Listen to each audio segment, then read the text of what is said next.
अगर आप भी चाहते हैं कि आरसीएम म्यूजिक के वीडियो सबसे पहले आप तक पहुंचे, तो लाल बटन को दबा के चैनल को सब्सक्राइब जरूर करें और साथ में बेल आइकन को दबाना ना भूलें। बोली बोली बाबा बैद्यनाथ की।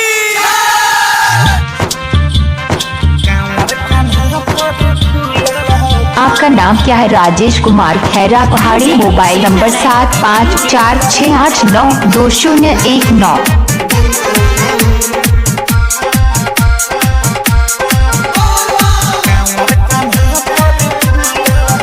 भोले भौजी बारू तू सामान, बाकी कांवर कान्हा पर खुलता। भोले भौजी बारू तू सामान, बाकी कांवर कान्हा पर खुलता। दुनु ओडिया चल के लोटी, दुनु ओडिया चल के लोटी, चोटी नियन जब झूलता। भोले भौजी बारू तू सामान, बाकी कांवर कान्हा पर खुलता। भोले भौजी बारू तू सामान, बाकी कांवर कान्हा पर खुलता। दुनु ओडिया चल के लोटी, दुनु ओडिया चल के लोटी, चोटी नियन जब झूलता। भोले भौजी बारू तू सामान, बाकी कांवर कान्हा पर खुलता। डीजे शिव नारायण। आपका नाम क्या है? राजेश कुमार खैरा पहाड़ी। Mobile number 7546892019।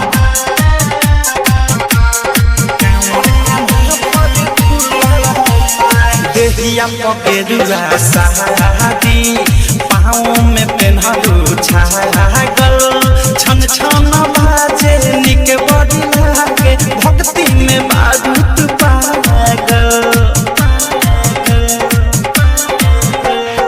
आचार में बनहलू भांग धतूरा, चल दिहलू देवघर हो, छोड़ी के अपन 4 दिन खातिर ससुराया नैहर हो। पावेला दर्शन भोला के मन में, पावेला दर्शन भोला के मन में, मिसरी तोहरा घुलता। भोले भौजी बारू तू सामान, बाकी कांवर कान्हा पर खुलता। डीजे शिव नारायण। डीजे शिव नारायण। आपका नाम क्या है? राजेश कुमार खैरा पहाड़ी। Mobile number 7546892019। पहिला सोमारे हो रे भौजी हो जाला रहबू, एटीएम निकाली खाली तू करबू, तब दामवा धरबू।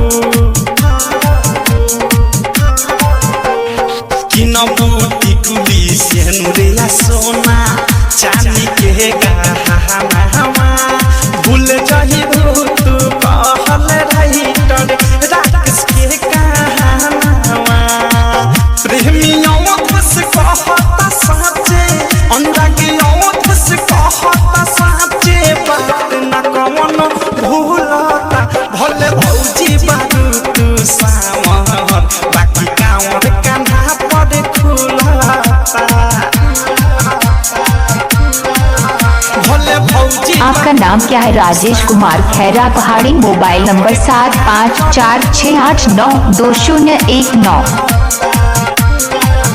भोले भौजी बारू तू सामान, बाकी कांवर कान्हा पर खुलता।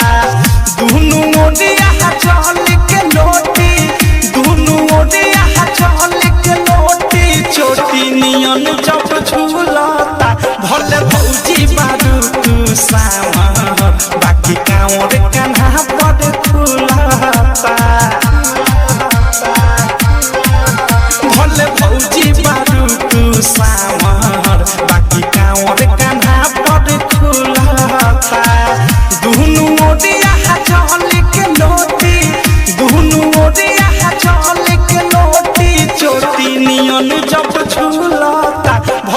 आपका नाम क्या है? राजेश कुमार खैरा पहाड़ी। Mobile number 7546892019।